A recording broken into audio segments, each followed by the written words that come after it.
Okay, well, welcome everyone to the Wednesday, October 20th, 2021 meeting of the Waukegan Public Library Board of Trustees. I'm calling our meeting tonight to order. And under item 1 on our agenda, item 2 is the roll call. So I'm going to conduct the roll call now. Brian Escobar. Present. Robert Freeman. Present. Gerardo Gordillo. Present. Lawrence McShane here. Kathy Rogers. Present. Deborah Scipio French. Present. Rebecca J. Solano. Present. Dean Smith here. And Nathan Thebarge here. Very good. Thank you. We're all here. Very good. Thank you. Okay, item 3, public comment. Any member of the public wishing to make a comment? Do we have anything, any submissions in writing? Anyone wishing to make a comment this evening? Okay. Okay. There's no indication in writing of any public comment. We'll move on to item 4, agenda and minutes. So we have before here, first item here is to approve the agenda for the Waukegan Public Library Board of Trustees for the Wednesday, October 20th, 2021 meeting at tonight's meeting. Is there a motion to approve our agenda for tonight's meeting? Motion. So moved. No, I think there will be adjustments to it too, because we're not going to go into closed sessions. That need to be. So we're not having it, we're striking the closed session increase. Okay, we'll leave it down. Okay, well, there's a motion to approve our agenda for tonight's meeting. Is there a second? A second. Very good. Okay, there's a second. All right, any discussion? Okay, do we get a roll call on this one? Okay, all in favor, aye? Aye. Opposed? Abstained? Motion carries. And the agenda is approved for this evening's meeting. Thank you. And motion to approve the minutes of the Waukegan Public Library Board of Trustees meeting of September 15th, 2021. That should be in our board packet. There's mine.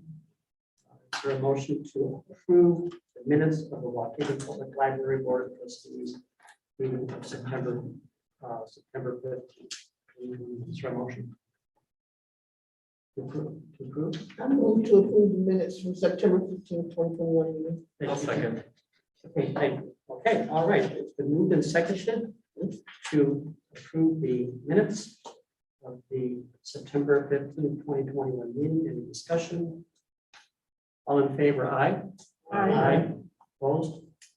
Abstained? Motion carries. Thank you. All right, well, moving on to the Finance Committee report, which I chair the Finance Committee this evening.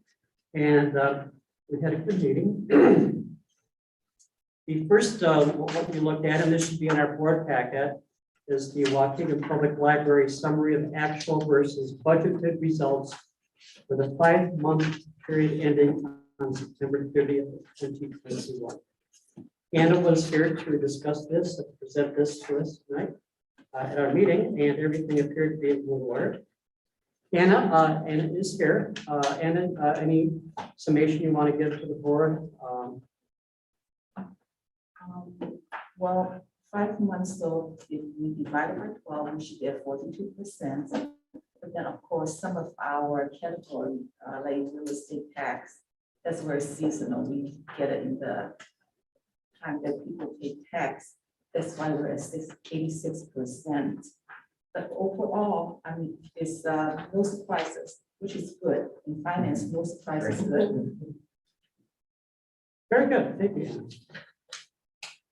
We, our committee, our finance committee, approved bringing the monthly board check detail to the board for approval tonight at our meeting.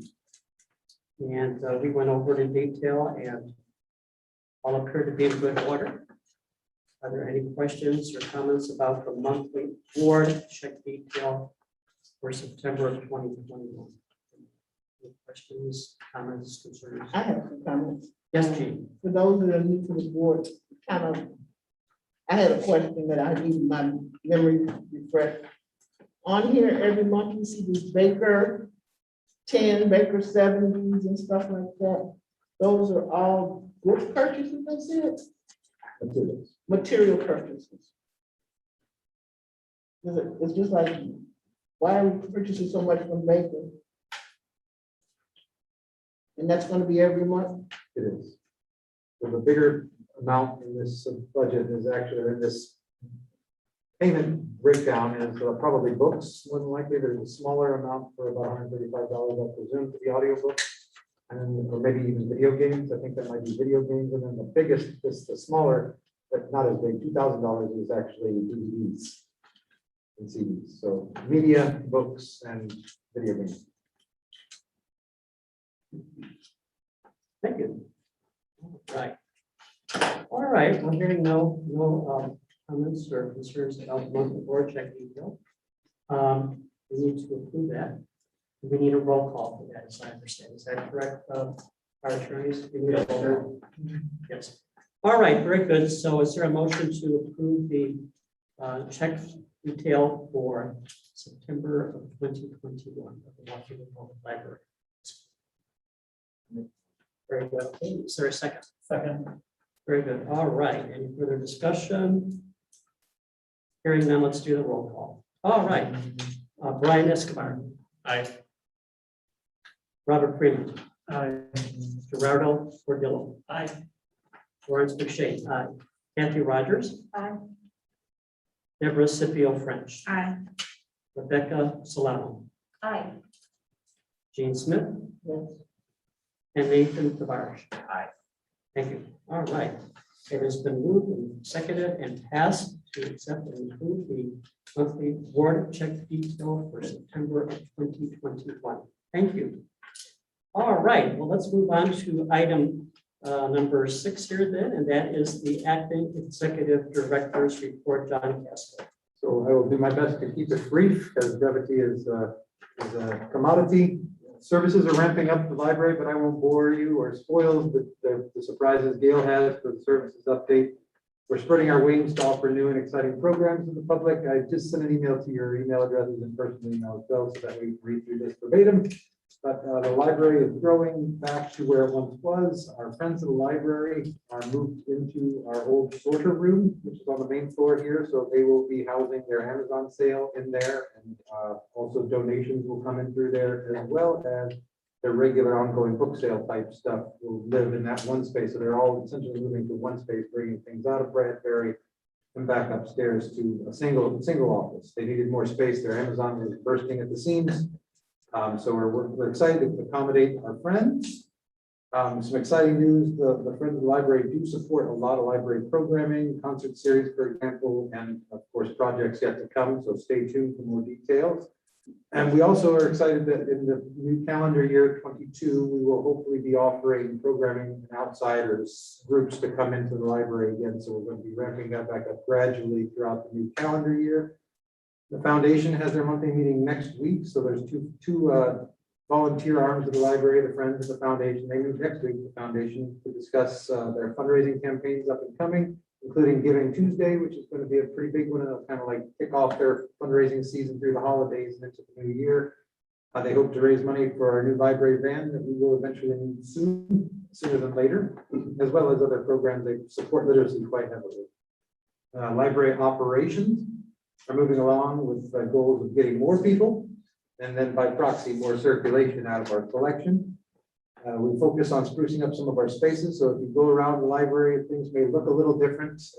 We angled some shelving down in the children's department to give it a splash. Also line of sight to the study rooms where families and children can use those study rooms. We're looking to do different and new exciting displays. For example, young adult collection has all moved over to the teen corner. So where the teens congregate, their whole collection of books that they might be preferential to would be stored in that same area. So a lot of new and exciting things happening at the library. Patron services model, again, is a response to the lower number of people, but it's with the goal of moving more people into the building. We're giving more of a one-on-one service to every single person who walks in here. We're not nearly where we were pre-pandemic, but a lot of people still have a bit of pandemic jitters to come out to the library. So I want to encourage everyone to come to the library again. We are open 7 days a week and we are safe. We keep people safe, we keep the consistent cleaning going. We still mask and we still socially distance in our building, and we're bringing programming back inside because we're facing some inclement weather here soon. We have had some really great success with some of the programs in coordination with the art walk during the week, during the summer, the concerts. We had pretty great turnout. Some of our programs from volunteer groups like the Cole Children's Museum had a great turnout.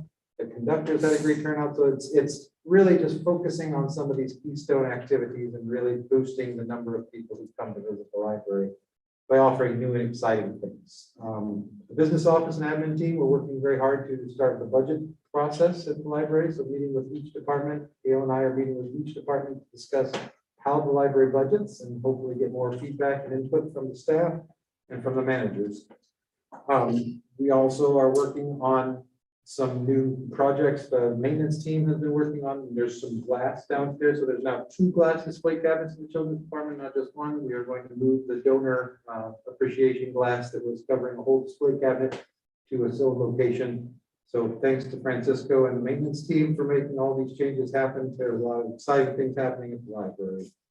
We do have an all-staff in-service day on November 5th. I want to cordially invite new trustees. Of course, you can't, groups of 3 or more cannot meet and gather and talk about library stuff, but you can certainly join us on November 5th if you so desire between the hours of 10 and 4 to participate in our training process here at the library. It will be different than any of the years past, but we're excited to offer training to the staff. Collection management department has been seeing increase, just like with computer components and cars. There's a supply issue, and we have experienced that at the library level as well, where the books were not coming in. They only published roughly 5,000 items in the pandemic here. So we're ramping back up what we're receiving from the vendors. And so there will be more and more new stuff on the shelves every day, every week. The collection management department worked really hard to roll out new things like Wi-Fi hotspots and playaways at the branch. So more and more exciting stuff coming out of collection management. Again, boosting our circulation, boosting the amount of items that patrons use. We are experimenting with Try It Illinois, which is an electronic resource tester site. So you can go and try the resources before we add them to our collection and decide to have something that the public might benefit from. We are also had some very promising meetings with the Parks District, for example, and some of our partners here in Waukegan to build our library partnerships in the community, story times, participating at bigger community events, and programming at the branch. There's some things that you talked about, but many, many more exciting things on the horizon. We're also launching a new discovery layer for our catalog. I mentioned it a couple of meetings ago, but now by mid-November, we should have a new Vega is what it's called, innovative discovery layer Vega on top of our Sierra. So when you go onto the website and look up an item, your items will look different in the catalog. They won't look like they used to look, but they will be more condensed. So you look for a title, for example, Stephen King's It, and it will show you all the different formats of Stephen King's It, the movies, the old movies, the TV series, if there were any, that kind of stuff. So it's really exciting to have this as a discovery layer, and it's gotten at a premium. The library is kind of a guinea pig for innovative, so we're getting this at no cost. So it's a very exciting thing to offer to our community. Also, our app is coming. I know we've talked about a lot of these things. Some of them take quite a long time, but we should have an app up and running by the end of the calendar year and offer a texting The service. library will be closing in 15 minutes. Please make your final selections and proceed to a self-check station. Shout La out. biblioteca se cerrará en 15 minutos. Por favor, haga sus selecciones finales y With all due proceda a respect, that is all I una really have. You're self-check. welcome to ask me any questions you might have in the duration of now until the next meeting. So please reach out to me. If y'all know how to get a hold of me, I'm happy to answer any questions and elaborate further if you want to talk about the details. Thank you, John. Thank you. All right, moving on to the next item, services report. Gail, great. Would you like to present that to us tonight? Sure. I did hand out a packet, a color packet. The front part says expansion of services. And please, I just continued last month and this month with what our previous board had requested. They wanted pictures to see what was going on and a little bit of detail. And I add to that strategy as to why we're doing some things. If this does not provide you with the information that you need, please let me know. So our ELC has opened as of Thursday, October 8th. So all of our spaces and environments in the library are fully open and accessible. The ELC is open 10 a.m. to 2 p.m. daily, and that is our early learning center for our 2 to 8-year-olds. It's downstairs in the children's department. And as we pick up in terms of capacity and door counts and footprints coming into the building, we will then expand those hours. But right now, that's a good sweet spot for homeschoolers, daycares, and the 2 and the 3 and the 4-year-olds that are at home with the parent. We also have been expanding our home delivery, and that's an innovative service. It is not for homebound, which is different, but this is a door-to-door delivery. And we are up to and averaging about 18 deliveries a week at this point, and we expect the demand to continue to grow. And last but not least, John did mention that that's a picture of the branch. So we are working collaboratively with the Waukegan Park District to figure out how we can embed the library services more in the offerings of the Park District. So again, we're out in the community, we're creating interest, we're serving people with the goal of bringing them back to the library.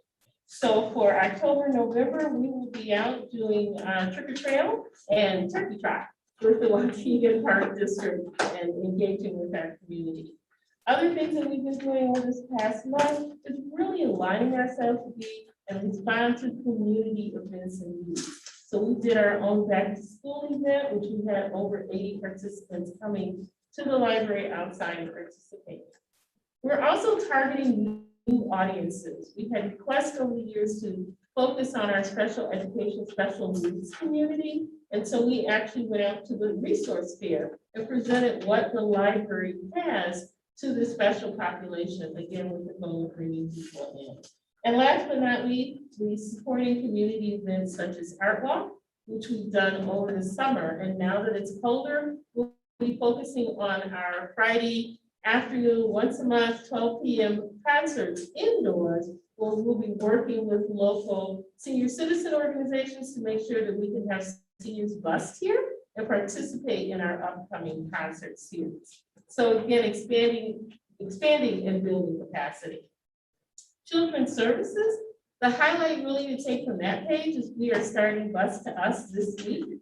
That is the school trip. We are a field trip destination for the Waukegan Public Schools District for first graders. So every single first grader gets a field trip to the Waukegan Public Library, where they get to have a library card, understand how the library works, do some education and fun and games, and take the bus back. We were actually talking about this yesterday, and we believe that these first graders have never been on a school field trip because of the pandemic. And so what, an opportunity to introduce them to their very first field trip. And there's some other events that are going on. Cole's Mobile Tech Library will be back once a month through May. And so we're bringing and partnering with Kohl's because it's expensive to go to Kohl's Museum and it's a long way away. So we're providing access free of charge for our community to experience Kohl's Museum. If you look at our teens and adult services, so now that it's getting cooler, we're transitioning our own programming back into the building. Everything requires a pre-registration so we can manage, how many people are actually coming. But we're building out capacity in the teen space. There's more both passive and active programming. Over the holidays, there'll be a lot of drop-in programming. If you don't go to school, you can come and hang out at the library in our corner. We did put in our picture for our seniors. We had over 30 people come out for the Oop-Pop band for Oktoberfest, which is a Friday afternoon concert. And they're clamoring and begging for more. And this was in collaboration with our Friends group. And lastly, we had a large turnout for the Haunted Great Lakes series, where we had an outside presenter in this room getting spaced out. But there's a huge following in this community about haunted spaces. And so that was a really intriguing topic for folks to be able to come at. In terms of adult education, we've been ramping up, we're doing one-on-one appointments in small groups. The first person you see is that we're impacting the community. Throughout the pandemic, this adult learner did one-on-one appointments and virtual appointments from the entire pandemic. And during that time, she secured 9 certifications through North Star, improving her computer skills. She can use that, put it on her resume, and it will help her get a different job, new job, better job, and more pay. And we are really proud of her, but we're also expanding that service. And last but not least, every month, the little bus that you see is our relationship with Rosalind Franklin.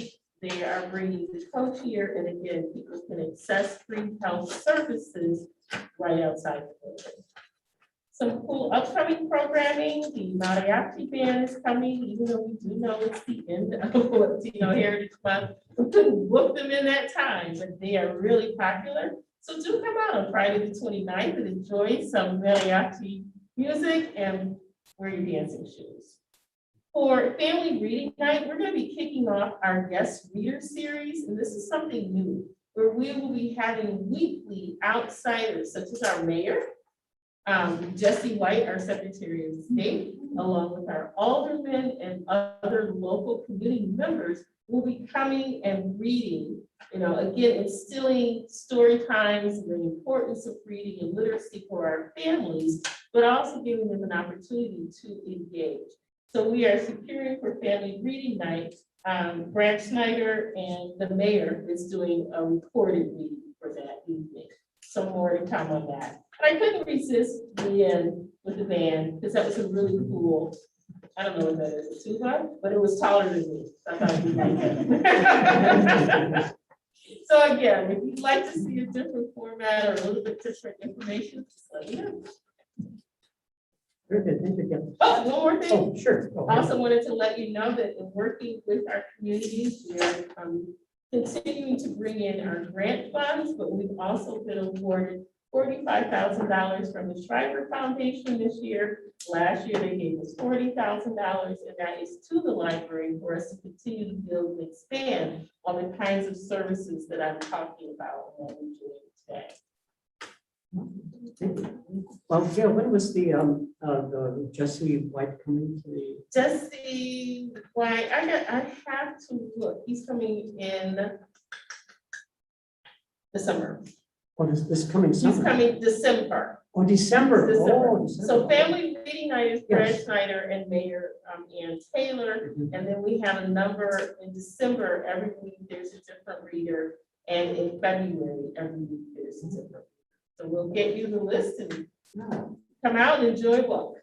Very good. Thank you. Yes, Chief. Where does the Cole Library meet to do whatever? So the Cole Techmobile, they're down in the Ray Bradbury room. So they bring all the equipment and the staff. Our staff can be there. We can have out books and things, to match up. There's a different theme each month. Thank you. Thank you, Jim. Thank you for your question, and thank you, Gail, for your presentation. Thank you. All right, well, moving on to the next item, new business action agenda. We have elections tonight. We have elections for president, vice president, secretary, and treasurer. And my thinking is to take each office individually. I think that would work best. The library will be closing in 5 minutes. Please prepare to exit the building. La biblioteca se cerrará. Por favor, prepárase para salir del edificio. All right. Okay, so, all right, so let's look here first to go for the office of president. And we already have a candidate who expressed interest in this last meeting, and that's Robert. Are there any other solicitation of nominations for the office of president? Anything? Anyone? Okay, hearing none for that office, nominations are closed.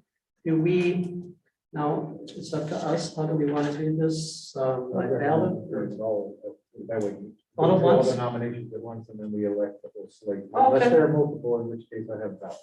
You do have ballots, okay, all right, okay, well, that's a good suggestion, okay, all right, so we have the Robert Freeman for president, Okay, Vice President. Jean, I believe you expressed an interest in that, Jane Smith, at our last meeting. Nominated and interest, that's the interest. Are there any other, anyone else interested in running for the position of Vice President? All right, nominations are closed for Vice President. For Secretary, Brian, I believe you had indicated an interest in that. Brian Escobar. Okay. Any other nominations for the office of Secretary? All right. Nominations for Secretary are closed. And for Treasurer, I indicated an interest to run again for Treasurer for our library. Anyone else interested in running for the position of Treasurer?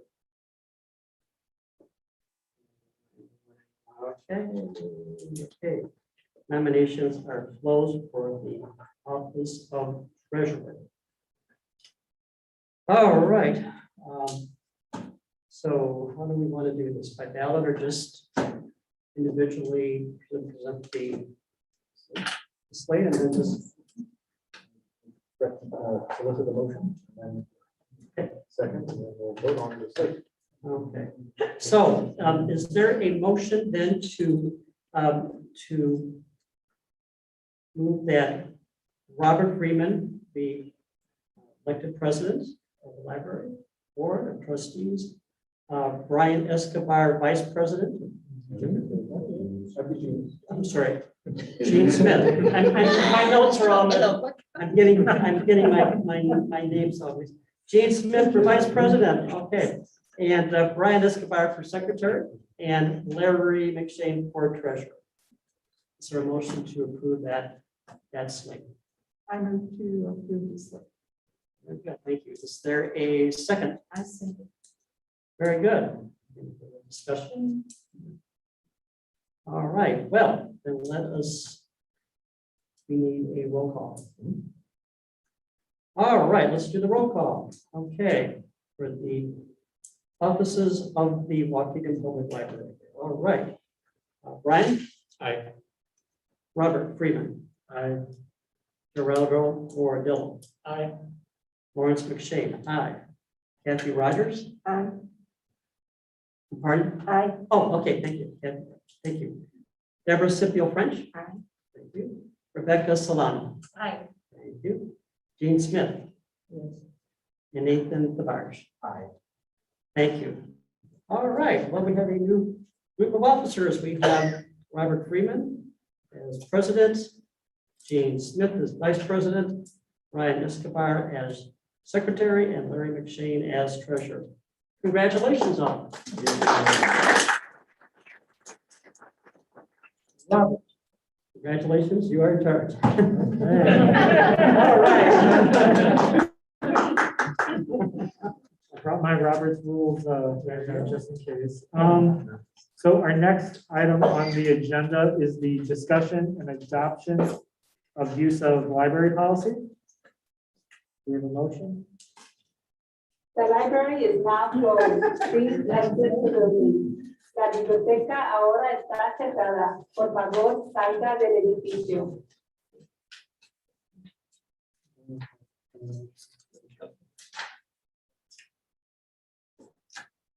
I'll motion to open a discussion on the library policy. Do we have a second? A second. Okay.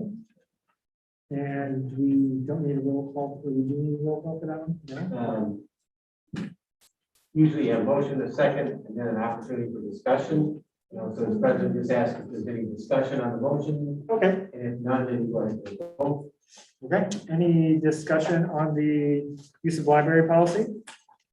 I just had a comment. I've read it thoroughly and it seems very thorough, very comprehensive. Is this is a revision of something we already have, do we know, or?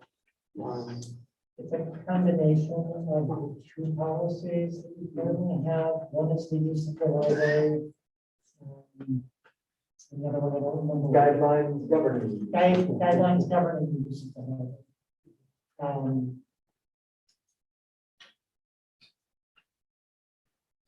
What do we have in place before? Just the use of the library policy. Two separate documents, this all combines it into one and keeps all the rules in one place. Thank you, that was my comment. I have a question. Yeah. On this last comment on here, under the enforcement section, it says about the person who feels his or her library privileges have been wrongly limited or suspended, you should appeal to the executive director. Well, I got this packet in the mail. Which is, I give you the right terminology. It's the Illinois Local Library Act. And under this act that I got in the mail mysteriously, it says that the board should have the duties that's in this last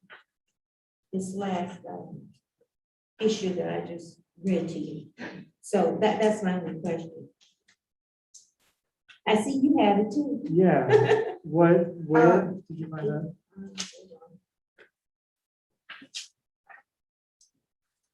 I highlighted several things, so.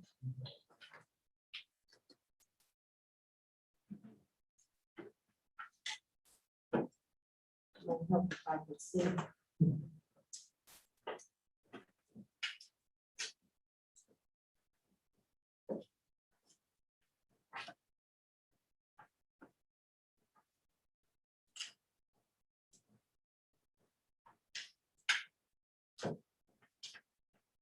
Well, I don't, wait a minute. No, that's something. I can't find it at the moment, but I do remember reading that it said that it was the board of trustees duties, it's part of their duties, would have been this last item or something. So can we table it and I come back to it when I find it?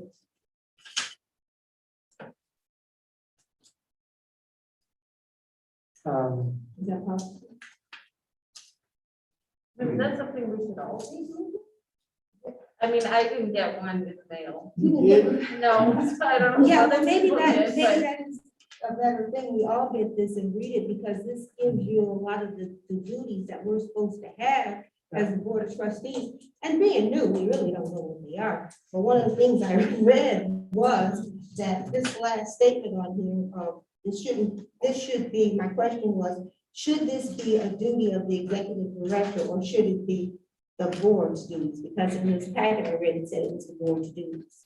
So. Yeah, I had a question on the paragraph 2 above that, that talks about immediately suspending library privileges. Who's got that authority? It doesn't say that in there. I assume that's the executive director, but I don't know. I would think the executive director could delegate that authority to anyone on staff, but that should be within his role.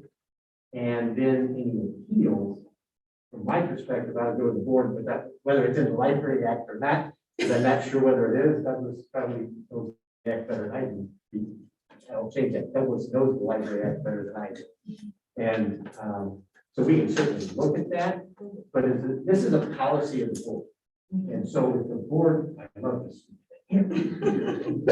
So if the board prefers for that policy to have the executive director being able to either on his authority or delegating the authority to do the suspensions with the appeals coming to the board, it's your policy.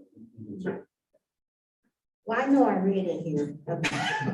I just can't. I don't disagree with you. So, Well, I think you could also amend the policy to suggest to the writing to the executive director and board of trustees, because honestly, if they want to come back on library property, they would have to ask my permission and yours, because I wouldn't give them permission without asking you first. I think I'd be more comfortable with that, based on, here again, being new and getting this mysteriously in the mail and reading it. And it said it, I know I read it, and it did say that it should be the responsibility of the board. So that was just my question. I don't want to make it a long drawn out ordeal, but And I think it makes sense, right, to have, like, if it's the executive director making the decision, but then the appeals should probably be viewed by someone with kind of fresh eyes or another, yeah, Yeah. kind of a different level. Have checks and Right, balances. right. I have a question. That document, most of us got that mysterious document. You in got the it mail. too. My question is, on that document, is that the Illinois rules that it's quoting, or are they suggestions that a library can do? And if I'm not mistaken, that was the Aurora Library, and that was what they were doing. And I'm not saying, I'm not disagreeing with what you're saying, but I'm just saying those are somebody else's rules. This is the statute, Illinois Public It's Library. the statute, it's the Illinois statute. Yep. Okay. It's chapter 75 ILCS 5, which is the only local library. Thank you. I wasn't sure what you were referring to. That's exactly it. I said it. I said it. I will add that is the retreat that will hopefully give that information to us, so that is what the, later on the agenda. Okay. So, So shall we amend policy to suggest appeal in writing to the executive director and board of trustees? And then remove the decision of the executive director and just say the decision will be final? I believe so, yeah. And do we need to add anything about the paragraphs before that Carl discussed about who was executive director and Library card. yeah, the library card. Do we need to add that by the executive director or staff, like Carl discussed?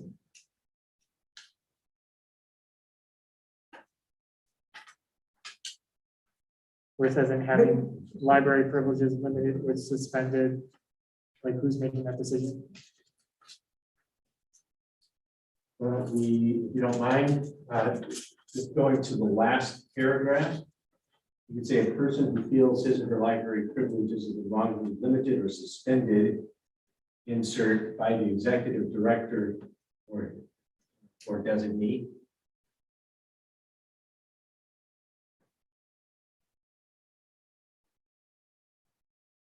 May appeal the decision in writing to the Board of Trustees. Decision of the Board of Trustees will be final.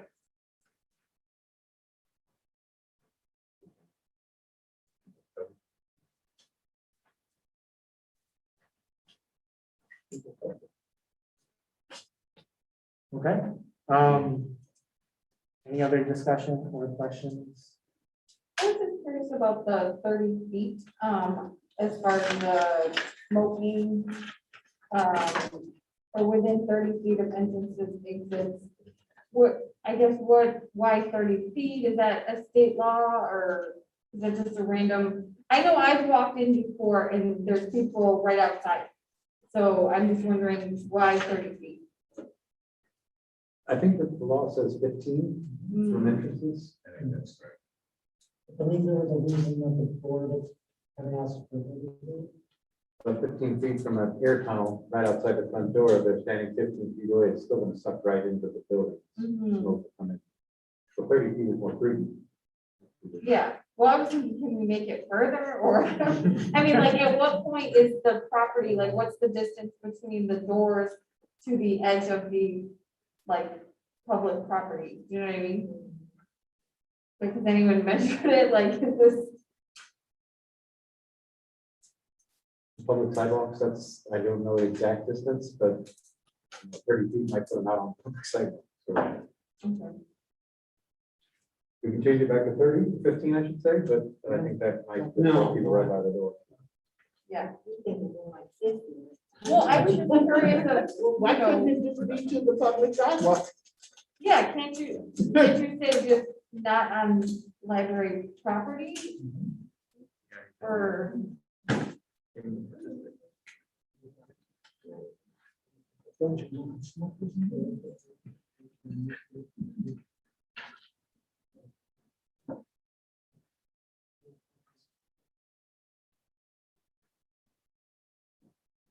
Sorry, just.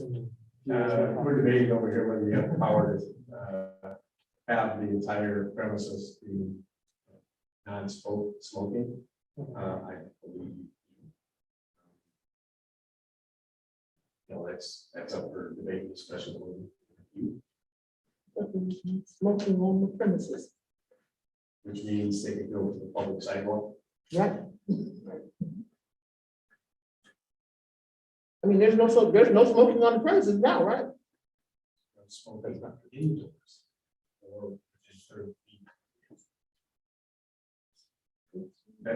This is the current policy, just put into it. Okay. So when they have the events outside, people can smoke out there while they're having events? No. Or designated outdoor seating areas. So if we're having a program outside, they shouldn't be smoking during our business.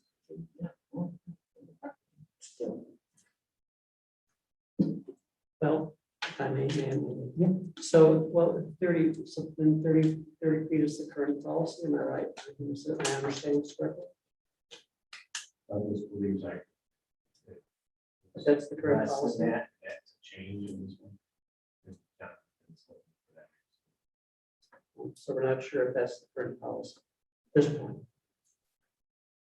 My thinking is that if it's 30 feet currently, it seems to have been working, so why change it? It says nothing in the current use of the library policy about smoking. on the front. It's just about disrupting use of the library, refusing to comply with requests, and adults who exhibit dissimilar behavior. That has nothing to do with smoking on the property. So the Illinois Clean Indoor Air Act prohibits smoking within 15 feet of the entrances. So the policy is proposed is double that. So the word policy, if you want to do something more or less of that, you may do so. I feel like when you walk to like, say, like the health department or a hospital, they often say this is a smoke-free campus. Like, is that something that we can just?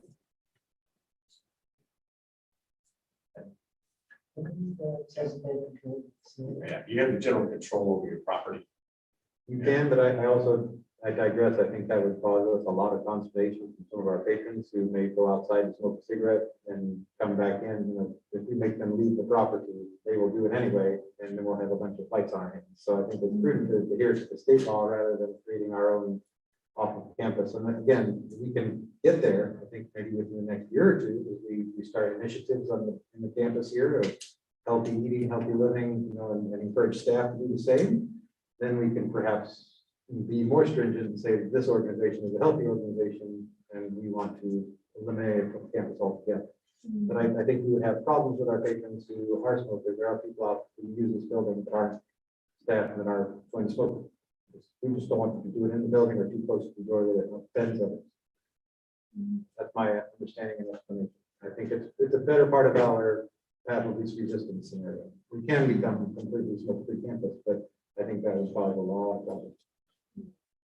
But we can't stop what people do when they're walking up and they'll throw their butts on the floor on our sidewalk in protest. So who can, who's patrolling the, if they're not 30 feet? Only reason I'm asking, I've seen people sitting on the bench out there smoking. Ashtrays are roughly 15 feet from the door, first table. So what it sounds like right now is that we are going above and beyond the state law as a way to kind of potentially transition to something in the future, or just to get our foot in the door of creating a healthier campus. What I'm hearing. So are we okay with 30 feet? Do we want to change that now? Keep it as is and work towards smoke-free campus later? I think the 30 is fine, but I'm with Rebecca on trying to figure out a way to make it one step further than that. Okay. Yeah. So any other further discussion about the use of library? But that is 30 feet in the current, in this current policy before us tonight. I'm not seeing it. Is it understandable? Under 2. Page 2. Oh, okay. But John, though, John, if I may ask John, John, then you're thinking that's not workable, 15 feet's better? Or do you No, think- no, I say 30 feet, it's okay to take it a step further, but I agree that eventually we need to work our way toward becoming a smoke-free campus and, have health initiatives and so forth. But if you double up, I mean, that's pretty much where the ash trees are now. So it's really not gonna mean the staff is gonna have to move, or the public will have to stand out in the rain. There's cover for them too, in case of rain. Okay. Okay, so shall we move to a vote? Okay. So now we do a roll call on this one. So, And just to be clear, if the motion was made to adopt the policy, we discussed it, but we have amended the policy during the discussion. Okay. So one of follow Robert's rules, yes, you would vote down the first motion and then go back to the other one. I prefer to just do something a little simpler and ask whoever made the motion, I wrote it down another piece of paper, if they would amend it to adopting the policy as revised. Finally, I think. Second was Kathy. Yeah, so I'll motion to amend my initial one to go with our amendments here. I would second that. now we will vote. So, Larry, Aye, in favor. Jean, Yes. Brian, Aye. Kathy, Aye. Deborah, Aye. Strata, Aye. Rebecca, Aye. Nathan, Aye. and myself, aye. Okay. Next on the agenda is the discussion of hiring process for executive director. I believe that was, And as this we put on the agenda for discussion, one of the things that I've heard is that the board wants to make some decisions about where it wants to go with the executive director role. I think at this point, we just need guidance on what it is that you want us to do and how you want to have that conversation. Some of the things that the board previously has discussed is hiring an outside consultant to come in and manage that process. Whether you do that by putting out an RFP or a consultant, or whether it's to actually just hire a consultant directly, that can discuss.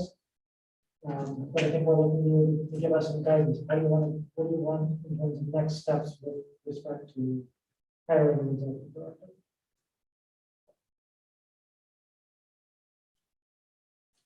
I'd be interested in hearing from, because I think from those who may have been on the board previously, to hear kind of if you wouldn't mind kind of filling the rest of us kind of in on what kind of those discussions were and where the process, where the process kind of landed on that. What I remember, we did put it out to a company, but the companies came back with some exorbitant prices, if I'm not remembering. And that was the reason it hadn't been completed. We had to put it back out there again. We kind of decide whether we want to go with the library system, the rails, whatever that is, and go through that, or use a company. Because the company came back with some very high prices. And we couldn't get it pinned down to where I want milk, cheese, and strawberries on this one, and then on this one I got blueberries and apples and pop. Okay, so they were never giving us the same thing when we got the quotes back. The previous executive director hadn't been here for that long, as I recall, right? So what was the process like? Is anybody on the board who did it last time? I was, yes. Well, it was an exhaustive process. I mean, we took probably, Gene was a year or so, more than that. I mean, we were meeting during the holidays and everything. It was a very extensive process. And as I recall, we actually did have a company, an individual firm assist us in that search. But we had several candidates and we did interviews and we actually we had about 3 or 4 candidates. We interviewed them at our board meeting. And, we spent a lot of time on it and A lot of money to the company. well, it's very costly, it was costly in terms of time and input in terms of our individual time and money. And then this most current time, as Gene said, we looked at some prospective companies and they had different options and different ways to do it, and there's a lot to it. And not that we haven't given it up, it's just there's a lot to it, and be expected to put a lot of time into this because it's a very time consuming thing. It's what I can remember of it. And you want to have a good result. The previous director was here for 2 years. And what, myself, I'd like somebody to sit down and tell us, these are your options. You can use a company, you can do this, or you can do this. We were kind of like, it just wasn't, for me, it wasn't enough information on what my options are in order to get someone.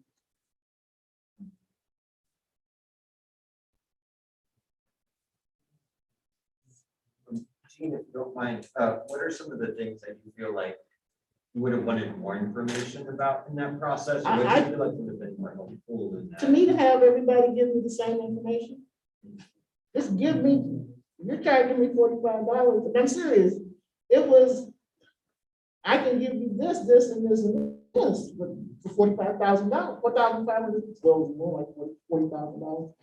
But the other company was telling me they could give me this, this, and this, and it might have been $15,000. But I don't really know what all this stuff that you're giving me could have been the same stuff that they were offering. Because I'm not getting the same information from each company. So it's hard to compare. Right. Yeah. So these were all headhunting firms, is that Yes. basically? So what the board had done up to this point, on the step out is. I know we're in the pandemic, but your voice is so soft. Can you please? As long as you're comfortable with it. So what the board had done up to this point is they had directed me to draft an RFP to hire a headhunting firm to assist the board with the search. But the board didn't give any direction on terms of how much time the board wanted and how much control the board specifically wanted to have in that process. So, it was really difficult to write an RFP that would specifically get firms to compare apples to apples. So we ended up writing a very broad RFP that said basically, propose to us how you would help us hire executive director. And that's why you had, I believe it was 3 companies come in, one at $40,000, one at $28,000, and one at $13,000 or $14,000. But they were all sort of scaled. One at the $40,000 end was willing to do almost all of the work and bring to you sort of a slate of finalized candidates who would interview, work with, and work with you to get ideas about what it was you were looking for in a candidate. Versus the $15,000 firm was like, you guys do all the work, we'll help advertise this and give you the resumes for you to sort through and sort of decide what your screening process was going to be. At that point, the board said, no, we're going to cancel this RFP. We did that. The board had indicated at that point an interest in reissuing the RFP, but didn't give any further guidance on what it was they wanted to search firms. So what I'm asking you to at least start thinking about tonight is, what level of control do you want to have over this process? How do you want to go about hiring an executive director? Would you like us to reach out to organizations like Rails or some of the other resources that might be available in the state? Do you want us to reach out to specific vendors and provide quotes? Do you want to have a full sort of open RFP process and have sort of similar sort of menu of options based on? Would it be beneficial to get the responses from the last time, just so that you can see the differences in the approaches? Yes, very beneficial. I don't know that I have it. It's Sylvia. I think they were part of the packet. Yeah. I don't honestly just don't recall. I will, but I think they were part of the packet. So I just thought that might be beneficial so you can see what the differences are. Regardless of which direction you go in this, you need to determine among yourselves, what are you looking for? Get the job description, start with that. The pre-qualifications, what are you looking for? You know, in respect to level of education, experience, size of library experience, you know, is it Morrison, where I graduated from high school, now at 5,000? You want to have, you know, experience from a major metropolitan community. Those are, you know, it's up to you, but you need to start thinking about what is it we want in our executive director. To me, I would, if I'm sitting up there, I'd like to get the responses from the RFP and then the job description of our current executive director and see what prerequisites you have in there. And then as a board, discuss where you want to go with it. How? You know, I can help in the how and suggest that. I don't do the policy. I don't suggest that you need to have X, Y, or Z when it comes down to job description or qualifications. That's not our job. We can help guide you in how. If you want us to. You want us to stay out of it, we'll stay out of it. Can you get us the job description that was used previously and when somebody was hired, plus the second time around? I believe I can even find the old job description, the old documentation from the last executive director search, and it was filed in HR. So we can share that with the whole board and let you have a snapshot of what it looked like before, and then give you what we currently have from headhunters and job description, and then we can talk more about it at the next meeting, or. Can we see that much prior to the next meeting? Oh, yes. And I'd also like to add, putting the contract from the last executive director in there, because I think that also pretty clearly spelled out what the board's sort of expectations of that position was at that point. Certainly, you know, that's going to change. All these documents we expect to change, but that'll give you the basis. Yeah, I think that would be really helpful. And then I think time for us to like do our own kind of research of, you know, just going online and looking at other libraries and just kind of doing our own research and looking at what is, I mean, I think we need like, I don't know, like at least a week to kind of look at all that. It looks like you have those over here, you have those books. In this book, it does, did you guys get this one? No. Okay, it looks like they're over there, but it does have a whole chapter on the whole process. Okay. So that was helpful. I was reading that as well. I So know, I just feel like This is a serious thing. now we have- So we got. I imagine there was probably a certain time that these were going to be passed out, but I guess it's Okay. happening now. So, Thank you so much. yeah. One thought I had, and this is just kind of looking forward, but I'm wondering, because it is a lot of work, right, to gather all that information. I'm wondering if at some point we want to think about forming some kind of, I don't know, what thinking. Some kind of like subcommittee or Yeah, something, that- or like a, you know, like a task force or a group of people that are kind of Yes. devoted to, yeah. I was going to mention that later during my comments about. I won't steal your thunder. No, but I was just going to say, we'll restart the executive director search committee and make it more focused, and I guess I'll just say it now. So yeah, we'll restart it. More information to come for that. Okay. Yeah. If there's any recommendation I can make, I wouldn't recommend that all 9 trustees become a member of that committee. I would think that having 3 that can kind of talk to the other, each pick three and take three, to kind of be able to funnel the information down. Because having all 9 in the committee, I believe, flummoxed the process. Yeah. I agree. Okay, anything else? Okay, cool. Next item is the notice of intent to amend Board of Trustees bylaws at November 2021 meeting for the purposes of adding a board secretary. So I want to point out that in your board package is the current bylaws of the trustees. I will send well in advance of the next meeting a revision. I'll share it with Rob first, and then I'll send it to the rest of you so you can read over the new bylaws. And basically, it's just the addition of the secretary position and a few amendments to roles and responsibilities.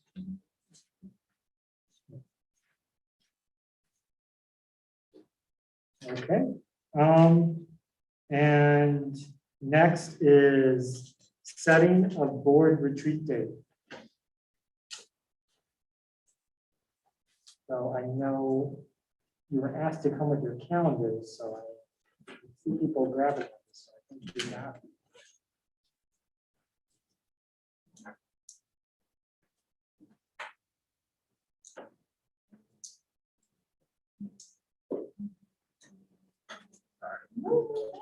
So part of the confusion was that last time I sent out notice that we needed to pick a date, as one trustee was not available the first 2 Saturdays of October, another trustee was not available the second 2 Saturdays. So I propose any day of the week we can do this, that you are most free. We can do it on an evening. We could do it on a Sunday, although that is kind of a day of rest. And we try to reserve that for family. So Saturdays were logical because most people in this room probably didn't work. So I just wanted to propose that we pick a date and stick with it so that we can get this trustee retreat done and over with and have a proper, but not wait till December or January. I think we should get it done certainly before the end of the month of November. But what dates work well for everyone? What's the time frame for the retreat? I think we could probably do 2 to 4 hours. 4 hours? Does that sound about accurate? You guys have about maybe an hour or 2 worth of. You can do it short, as long as you want. Sure. We'll fit your schedule. Yeah, absolutely. So we could do an afternoon, we could do an evening. I even thought about possibly extending these Wednesday meetings for an extra hour afterwards to do some retreat over, a couple of weeks, but it's up to the board. What days and times work best for you? So I guess starting with Saturdays. Saturdays. So if we're looking at November, or probably late October. Not late October. Not late October. Yes, I think November 6th. November 6th or November 13th? That way we're not too close to the Thanksgiving holiday. Does that the 6th or the 13th work for everyone in the room? Well, the 6th doesn't work for me, but the 13th. 13th does not. 13th. The 13th would work for me. 13th does not. The 20th? Sunday. 20th? I could do. Everyone do the 20th? I think it's the 20th. Traveling for the holiday? Saturday, November 20th? No? Only one of them was the 13th. I'm fine with the other weekend. What time on the 13th? You can work it around your schedule. I can do afternoon. I can. So 1 to 4 on Saturday, November 13th. Oh, so we're on cycle 13? That's the 13th. Yeah, I'm sorry. That's the one weekend I can't do. That's the one you can. I'm sorry, I can't do that. I'm sorry, I'm good at one. So the 20th is okay? So then what about the 6th? Somebody couldn't do the 6th? Well, I couldn't do the You 6th. couldn't do- Okay, so how about the 20th? That I November can 20th? We can push it. 2 to 5? 2 to 6, we can roll in a meal in there, maybe we can go together. Okay. I know I'm a member. It looks like we're talking about November 20th, 2 to So 6. if I can't make. But it's probably, yeah, Then what? Yeah. Yeah. 2 to 6, but not, if we go together, 2 to 5.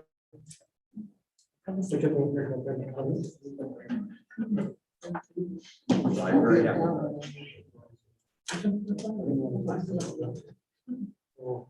Okay. So that sounds settled? Sounds settled? Yep. Do we don't have to vote or anything, so we're good. November 20th, 2 to 6. Yep. Oh.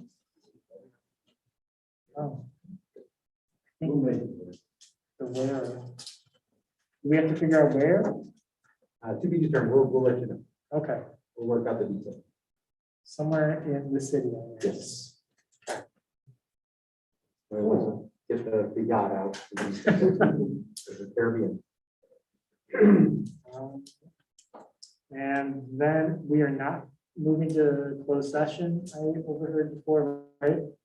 We just wanted to give you a quick update on the status of the Illinois Labor Relations Board, a petition by the employees to join GAFSP as their union representative. Professional, non-professional groups cannot be in the combined bargaining unit unless both groups vote to do so. There was some disagreement as to who was professional, who was in the non-professional group. We got the title sorted out. The union has agreed with what our position was on your behalf with respect to what those two bargaining units should look like. So that's been resolved. And we have a stipulation for the labor board to now conduct a preference election between those two options, combined unit or separate. And each group has to vote a majority for it to be combined. Majority of each group has to say yes. So it's not a total vote, it's by unit. So if both units say yes, it would be one collective bargaining unit. If they don't, you'll have two, which there's good and bad. One contract is better than two. If you have two bargaining units, those two contracts are going to be basically the same, with some differences between the professional and non-professional, but not significant when it comes down to it. So from an employer standpoint, unless there is some really big push about we don't think that's appropriate, it's not up to you. Okay. And you don't really campaign on how they do this, you just let them do the election. So the labor board will conduct it and tell us what the results are. What's the professional versus the non-professional? There's a definition in the Illinois Public Labor Relations Act as to what a professional job classification is. And it's usually one with a position that requires a higher degree of education and a specialized field. Librarians are always considered professionals. And so we've got different categories of librarians. And as the union filed the petition, they had some of the librarians in the non-professional description and some in the professional. And based upon what the library has done as far as designating on your pay schedule, professional and non-professional positions, that's what we presented to the labor board saying, this is what the library has classified these positions as. And so the union talked among themselves and came back and said, yeah, we'll agree with that. But that's not supervisory versus non-supervisory. No, Okay. no. That's a much more cumbersome thing. Got to do different work than your subordinates. You got to have one of at least 11 issue of supervisory authority. You have to exercise independent judgment in doing that. And you have to spend the majority of your time doing those supervisory functions.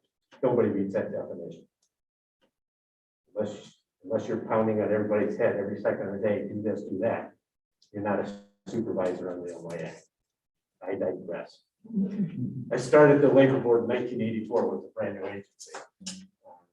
And public sector labor has been the bulk of my profession. That's where I come from. Any other questions on, we just wanted to tell you what is happening, and it's not secret squirrel stuff, you know, you don't have to be a closed session for it.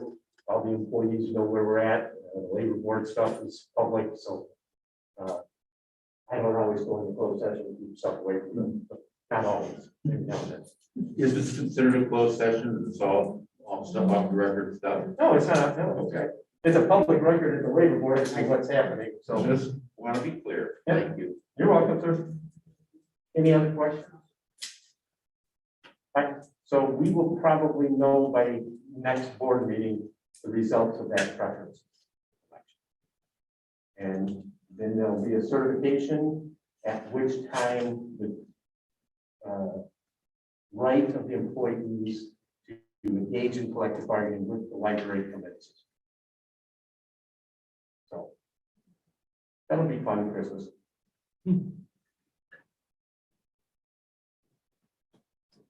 Okay, so we're not motioning to end the executive closed session and return to open, so we are now at announcements and trustee comments. And are we gonna have Douglas go first? So our first comment is a PowerPoint by Douglas. Douglas, you was asking for the list.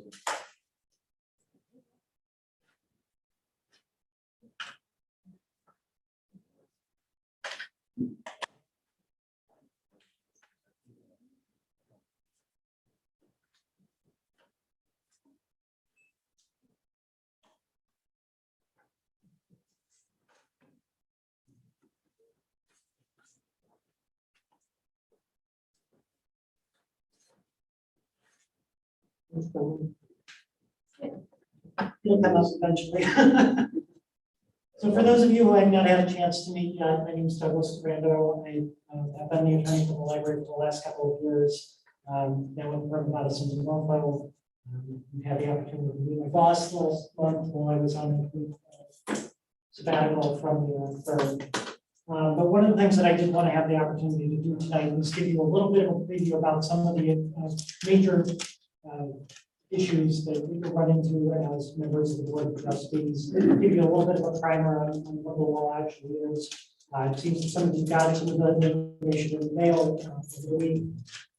Sadly, I didn't have the opportunity to take a look at that, so I don't know exactly what was in it, but hopefully this will give you a little bit of a basis for understanding what was sent through. So the first thing I wanted to go over is just very briefly was kind of what are your powers and what is your authority?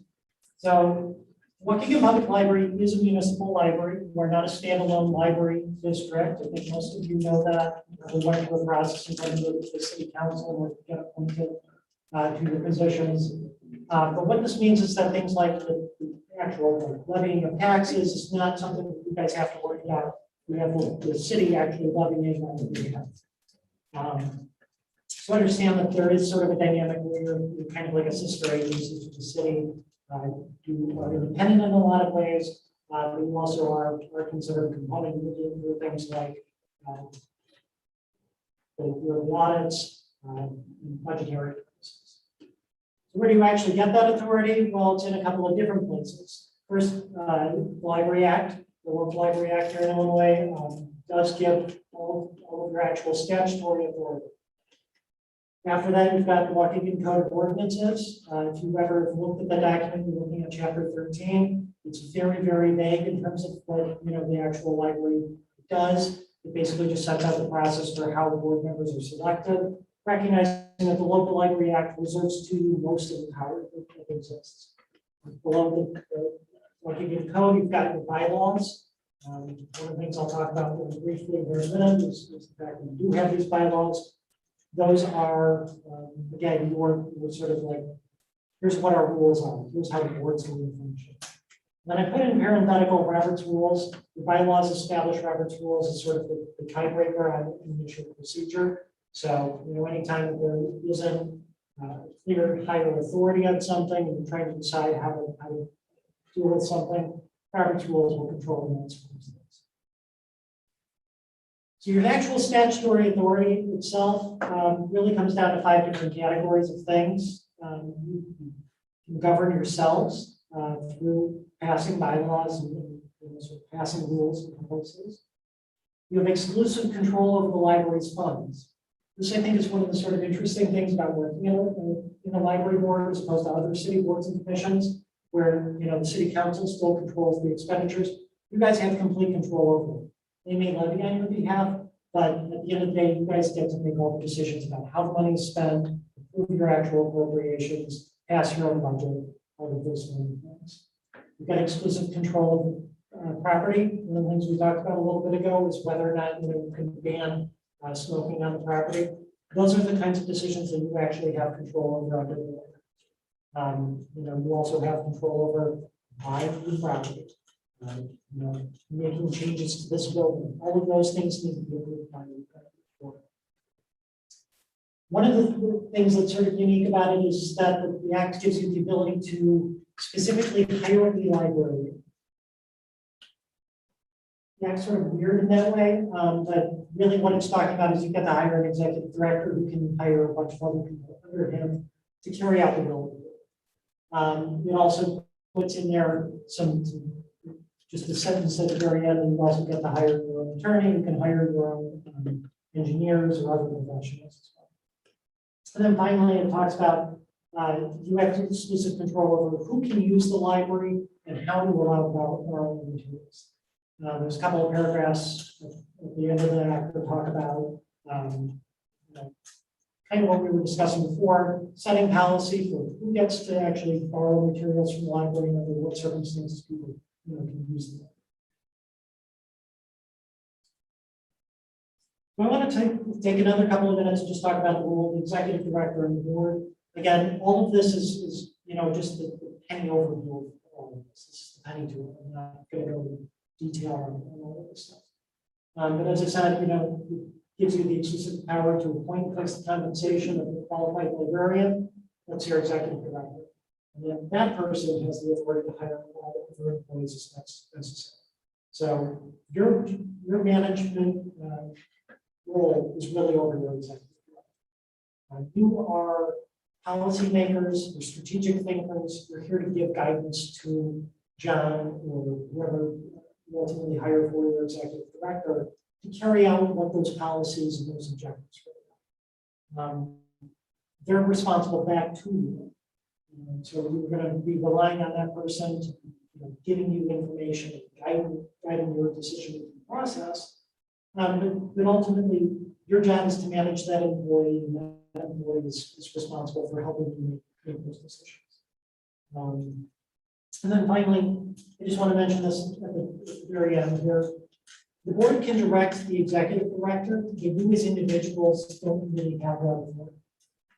What I mean by that is, as long as you've got a majority of the vote of the board, you guys can make decisions. But individuals, other than that, can't make decisions for the entire library. So certainly you're going to be talking to John, certainly you're going to want to ask him questions, ask for information of him. But at the end of the day, you can't tell him, John, I want you to move that wall or that, buy these 15 books. That's a decision that's reserved to the board.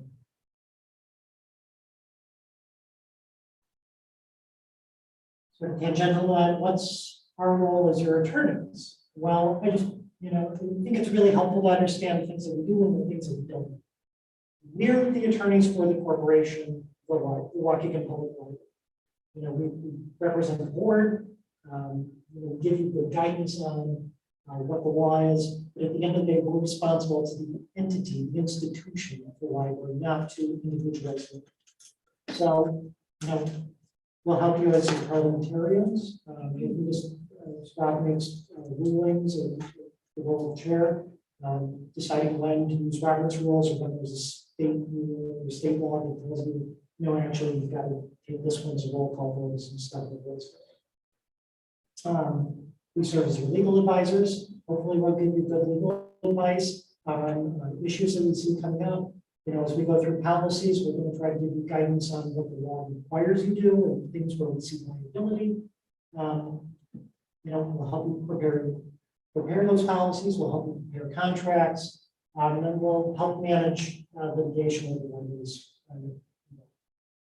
What we won't do is we won't be involved in the politics or the policy making process itself. You know, certainly we'll give you guidance on what's legal or not legal, but at the end of the day, you guys are the ones who get to make the decisions. We're looking to you to make those decisions. We don't want to do that. Similarly, and I've been asked this a few times, we can't give you personal legal advice. Our job here is to represent you.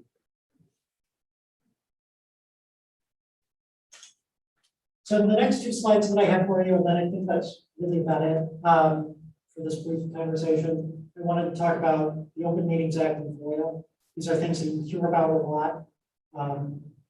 You know, I mean, they have a lot of facets to them. These could be hour-long presentations in and of themselves. In fact, you go to a lot of attorney seminars.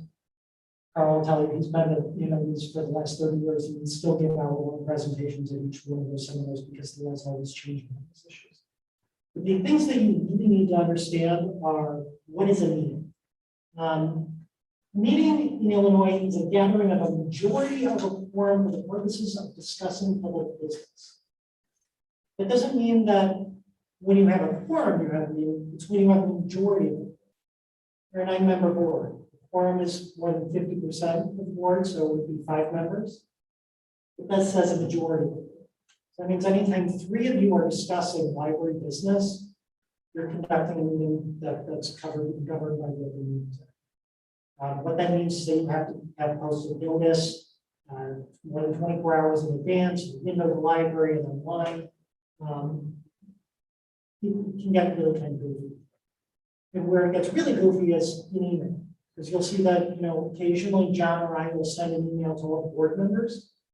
It's really critical that we don't hit reply all to that email, because that would be conducting a meeting. Similarly, text messages, if 2 or 3 of you are in little text, you are conducting a meeting. That is, if they're discussing public. If you're discussing public business, if you guys are talking about where you're going to go for drinks on Friday night, that's closed sessions. You know, we almost had one tonight. There are really limited purposes. I've only put a couple of these up here because these are the ones that most routinely you'll be involved in. Things like personnel matters, if you're deciding to hire or fire somebody, for instance. Collective bargaining, you know, as we move into working with, you know, unionized employees, one of the things that you'll have to do is negotiate a contract. You'll have to be giving us guidance on how to run that contract. Before you go on, the personnel matters, it's related to compensation, performance, blah, blah, blah, of specific employees. So the hiring process and how you want to go about selecting your executive director, that process is open session. But when you're talking about the compensation for an individual or one more classes of employees, that discussion can be in closed session. And compensation is not just pay, it's the benefits that go along with that.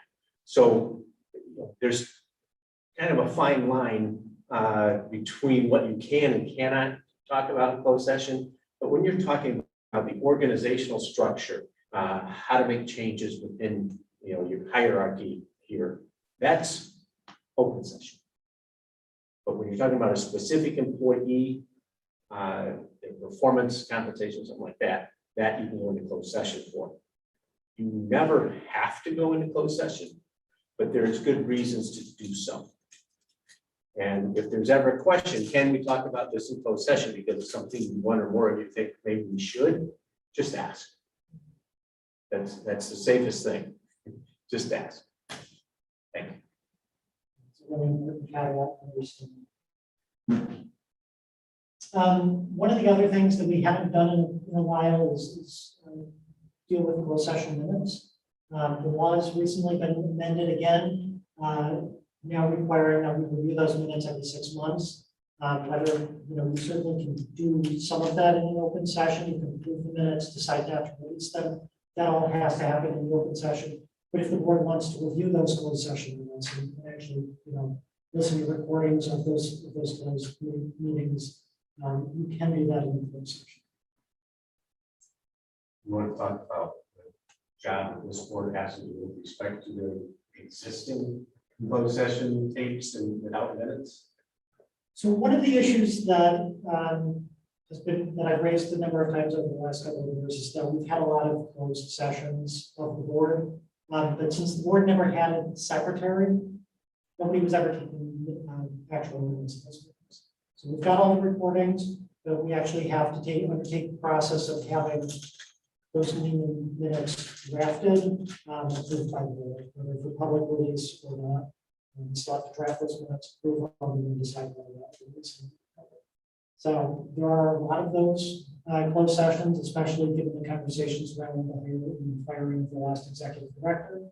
Some of those are going to be really long meetings. Some of those were 3-4 hours.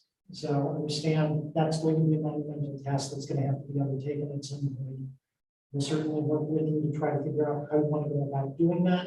But it really isn't something that's really important that this board do in the relative near future. And with that, your closed session minutes do not have to be specific. All you have to have is the topics discussed, who's present, when you went in, when you come out, and a general description of what that conversation was. So the board discussed the performance of the executive director. You went in at 8 o'clock, you came out at midnight. But the minutes themselves can just be a general discussion was had regarding the performance of the executive director, and no decision was made, because you don't make decisions in closed session, with the exception you can approve your closed session minutes in closed session. There's no reason to do so, but if you have differing opinions among the board members as to whether the minutes reflect what really went on, have that discussion in closed session. There was one other thing. Oh, the 6-month review. What that is all about is you have the ability to keep confidential your closed session minutes. Boards can keep them confidential forever, but every 6 months you have to review those closed sessions minutes that you have not yet released for public review to determine whether there still is a need for confidentiality. Why I suggest very minimal minutes without a lot of specifics, that Carl Otteson was once again sexually harassing 14 employees. Once again, should never be in there, but you don't need to put my name and the specific issues. We've had minutes talking about theft and inappropriate conduct, and then you just keep them closed forever. There's no reason to keep them closed forever if you draft them in a way that's general, and then there's no need for confidentiality. It makes your 6-month review a lot easier. With 9 of you, you're going to have to determine how are we going to review those minutes that we have not released. And I don't know what records you have here for closed session minutes going back as far as, how many have not been released. You must record your closed session minutes, meetings, sorry. And that recording can be destroyed 18 months afterwards, only if you have written minutes that have been approved by the board. So that's why that's one of the reasons we need to find out how many closed sessions do not have minutes, and how are we going to get them done? And how detailed do you want the minutes to be? That's my recommendation is general. If boards say, that's fine, Carl, but we want to put in that Carl Otteson was again sexually harassing 14 people, that's your minutes, not mine. You can do it that way. You're just putting the burden on future boards to have to go back and review those closed session minutes to determine whether we want Carl to be known as an inappropriate person, then we'll release him. You have the ability to release whatever information is in there at any time. When we're talking about price for purchasing of property, you don't want that released. How much are we willing to pay, or how much are we willing to sell our property for? Those numbers should never come out of closed session.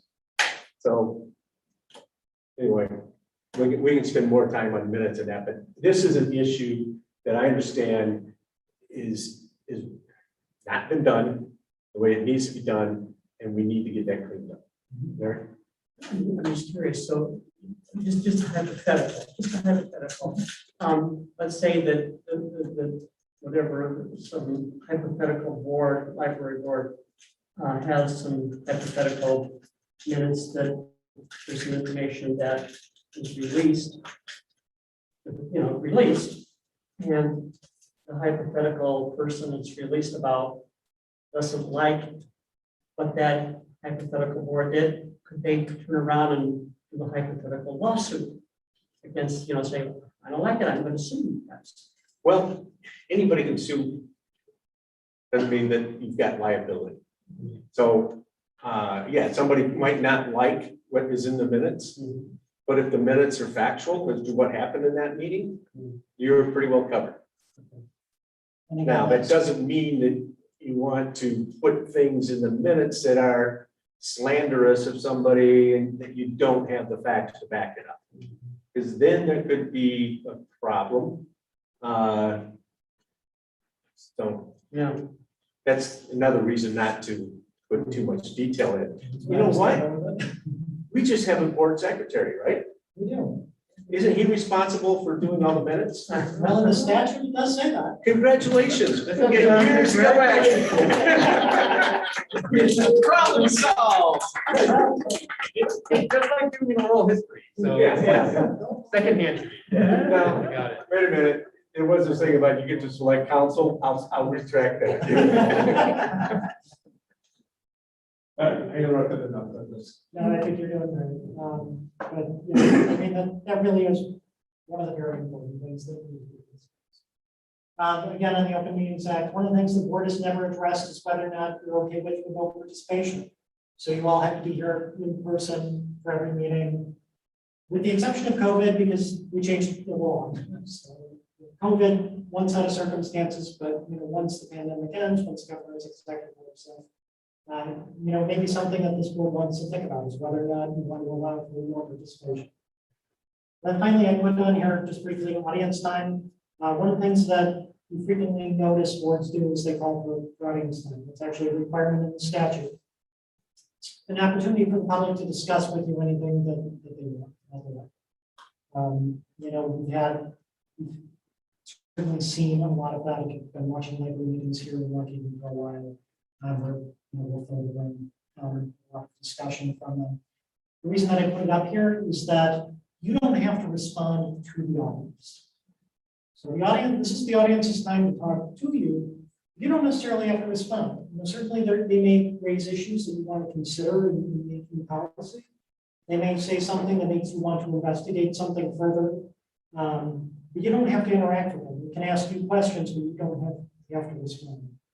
Oftentimes it makes a lot of sense for you to thank them for their comments, but not interact. And typically the president would say, thank you for your time. Thank you for your input. We'll have staff review that if there's a question and give us your information. We'll get answers to that question. But you have to hold a meeting in public. You do not have to have, nor should you necessarily have, a public meeting.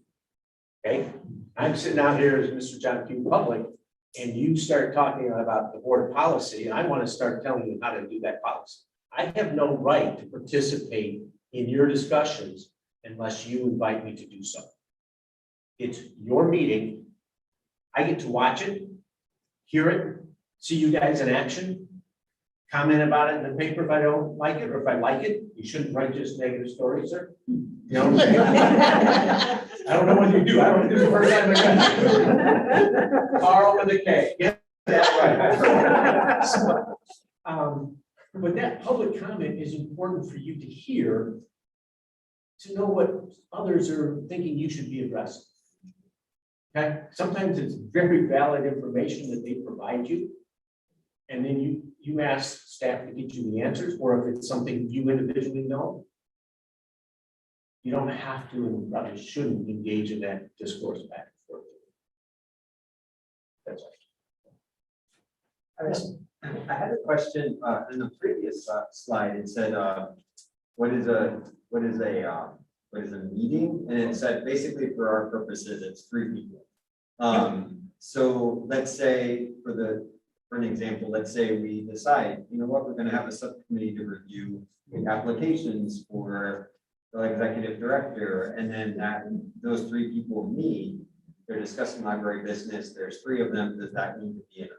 How does that work with that? You'll have to post a formal agenda for that meeting. You know, the agenda itself can be fairly vague as long because you're not taking any final action. You know, it can be kind of like the meeting minutes, discussion of hiring of executive director.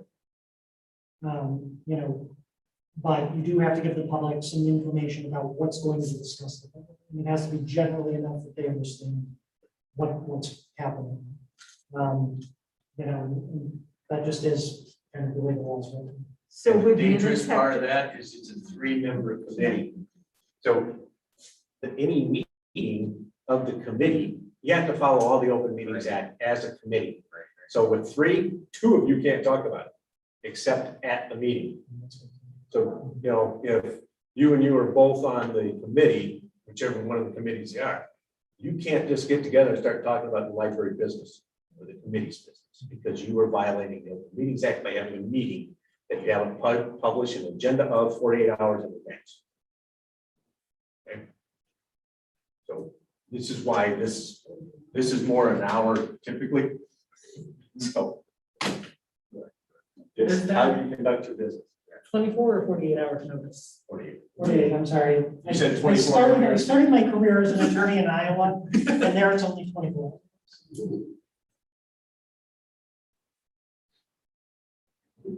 All right, to the Freedom of Information Act. Again, this could be an hour-long presentation, but I kind of want to just talk about why this is important to the board. A public record is really everything. It can be an email, it can be a text message, it can be an actual physical paper document, it can be an electronic video. All of those things are public records if they are prepared by or for, used by, received by, in the possession of, or under the control of the public body. So anything that comes into this library becomes a public record, whether we like it or not. There's lots of things that we can protect, exempt, that aren't going to actually be released or protect. But understand that really everything is a public record as long as it pertains to public business. Specifically for this board, what I want you to think about is when you're sitting at a board meeting and you're on your phone texting, you know, either another board member or a member of the public, and talking about, you know, the library or the library policy, all of that stuff becomes public record. You know, so Steve over here can send a FOIA request to John and say, I want, you know, all the board members' text messages from this meeting. And then it's my unpleasant job usually, because John will want to do it. Come to you and say, I have to ask you, can you send me any text messages you sent or received during the meeting that pertain to that? Understand text messages, emails, all of this stuff pertains to public business. It's in control of the library. You know, it could become a public record. Similarly, I think it's really important at this point for me to remind you that the library, I believe, still gives email addresses to all of the trustees. Please use that email address for public communication and about the board. If you use your personal email address, I'm going to become not good at some point and asking you for any emails that you sent or received regarding the business. If it goes to your library email, but forwards automatically to your personal email. So the email that's received, that won't be an issue. But if you're sending an email back out, I'm going to probably have to come to you and ask you. So I would need to go to the library email to respond to what you're saying. That's the best practice. You're not legally required to do that, but I understand that, you know, if you use a Gmail or a Hotmail account. I don't have access to that, John. IT director doesn't have access to that, so we can't just, you know, run a query of those emails to determine whether or not they're in this public way. We have to ask them. Part of that can get into a lawsuit discovery where we can have them turned over. electronic devices and records. So best practice is to keep all library stuff in the library systems.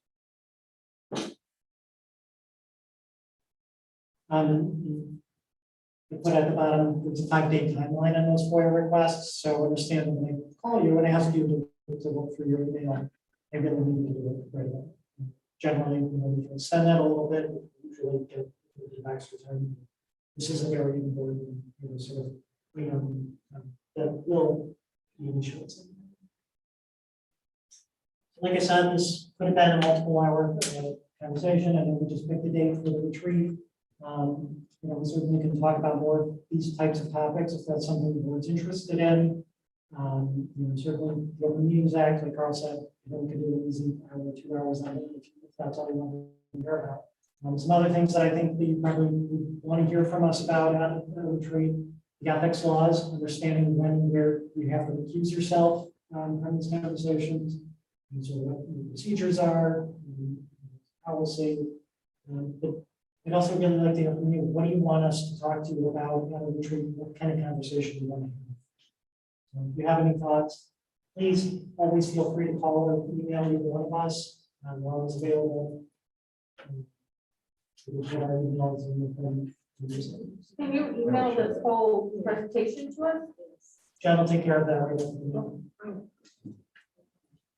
Can you go back to, just real quick, that I think 2 slides before you said the board had never voted on the remote participation policy or something?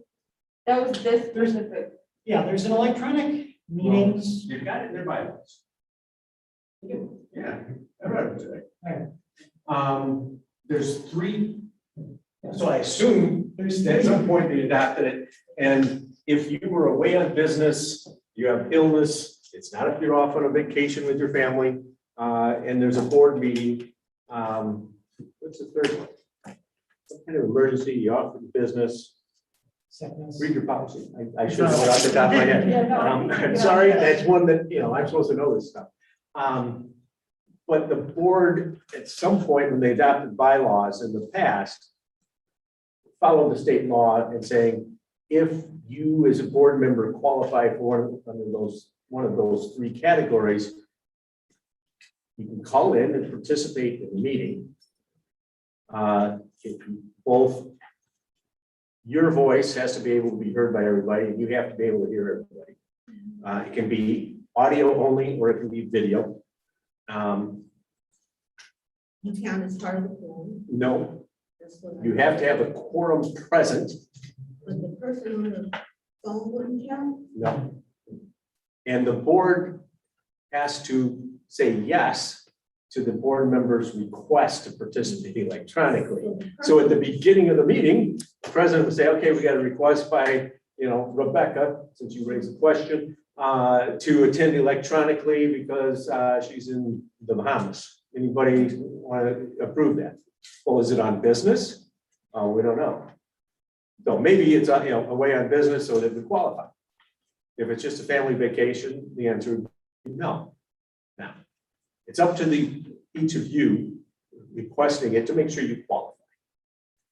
And it should not become a political thing as to whether you grant it or not. So you have that ability. You don't count as a quorum, but your vote counts. You have to have a quorum present physically at the meeting. You're gonna have 5. Okay, and more than one can be attending electronically. Okay. I believe you have to do a training specifically to the Open Meetings Act. You do. The DMV's like closed or something like that? Yeah, no, the Attorney General was hacked about, now 10 months ago. And they took down the FOIA site, so you actually can't do the OMA or FOIA trainings at this point. The AG has temporarily suspended the requirement that you finish it within a particular time frame. Once that's back up, I'll make sure that you have that information. Yeah, I think it's 60 days after appointment, you're supposed to do it under the statute, but you can't do it. You can't fail that test because you don't go on until you've answered it in the multiple choice properly. And so Even if it takes over an hour. Yeah, it takes a while if you just go A, then go B, and oh, that will work this time. But you do have to do it, and it's important, we don't say this to get away with how not to have documents. It's how to have them more easily obtainable. We're so used to just using electronic communications. You don't want to, hear this? If you don't want to make a document, these things that we carry around we call cell phones, use it as a phone. There's so many of us say stupid things in email and hit send when we should hit delete. If you do that, and it's about library business, Coach Gruden, not your business, you can get in serious trouble just because of your own words and the proof that they're your own words. And we're not all that good when we come to writing emails and hitting send. Some of us show all of our flaws. So take a deep breath before you hit send. And if it's about library business, you shouldn't be saying, hit delete. That's not legal advice, that's practical advice, I guess. So I'm more practical, he's more legal. I'm sorry, what? Make your job a lot easier. If you guys don't follow those rules, it makes us, we get money for it, but I'd rather help you not violate the law than get paid because we created a lawsuit. All right. Ounce of prevention is worth a pound of cure. There you go. We'll hear us say that. Thanks for that. Thank you. Okay, so we will continue with comments. I'll just go in a circle. Larry G. Thank you, Robert. Well, I welcome all of our new trustees. I look forward to working with all of you. Thank you for confidence to elect me as treasurer, and I look forward to working with you and our library staff and our library and our community in that role. So again, thank you, and we'll onward and forward. Thank you. I want to say that I did get my resident copy of the library flyer.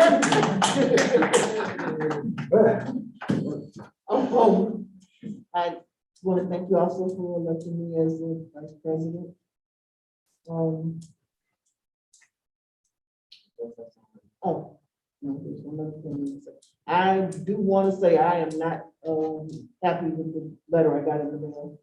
If somebody has a problem and they were trying to say that they had a problem with something that's going on here, they should have had enough nerve to put their name on that document, just like they had the nerve to send it. And that's what I got. Okay, so I have a quick update on the Carnegie Library project. So we're about a week away from 50% of our design firm getting back our 50% complete on that. So that will give us like renderings of what the exhibit spaces and everything will look like. And so that's really when the content creation and the stories start, because that's going to be a lot of work. So we're hoping by the end of this month to get that 50%, which will be really cool to see that kind of stuff. And then we're hoping to break ground on that project in early 2022, so next year. And so then also thank you for having confidence in me being board secretary, recreating that position.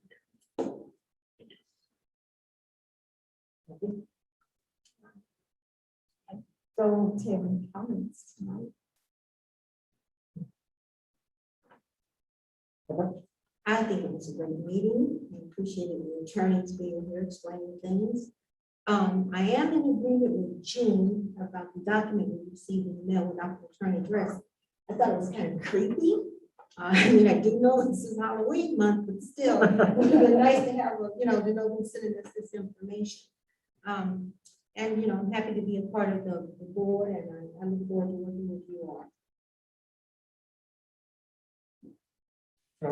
Hello, great meeting. Feel like it was very productive. Today, one of the staff members here helped me transfer my Google account from a Lake Forest Public Library account to a Waukegan Public Library account. And so Hoopla is kind of like a Kindle, Amazon, Spotify, Netflix, digital audio book all in one. And I know it exists. I don't know if it's in their collection, but Robert's Rules for Dummies is a thing. And I kind of want to listen to that. And really like, what's it all about? Yeah, no, I don't really have any comments this evening, but thank you. Not really, just enjoyed meeting with you and, yeah, look forward to working with you going forward. Yeah. Are we going to get our assignments fairly soon? Yeah, that was, so for my comment, I was gonna say, I've gotten everybody's feedback, and I'll get those to you by the end of the week. Email you that, so we can start planning the meeting dates, and I want to get them for at least 6 months in advance, so we have them, we know when they're gonna be, and then, so we'll work on that together, and then, yep, and I'll reach out about the executive director search committee. Cool. I think that was it. Oh, and again, thank you guys for electing me as president. I appreciate that, and I look forward to working with you in this new capacity. Thank you. I just have a question. You got anybody's comments? Yeah. Regarding, open, just, okay. I got a comment just now. Is that what you're talking about, the comments just now? I wrote them. No, you said you had comments. Oh, About yeah. the my bad. You haven't responded. Huh? You haven't responded. Oh, I didn't want to call you that's out. because you sent it today. And I know. But I just figured you'd be in your old committee anyways. Huh? I figured you'd stay in the finance committee. Cool. I think, last thing is to adjourn the meeting. Brian made a motion to adjourn. I was one. Second. Yeah, sure. Thank you. And, all in favor? Aye. All opposed? Okay, and guess we're all done. Every time that's done. Mr. President.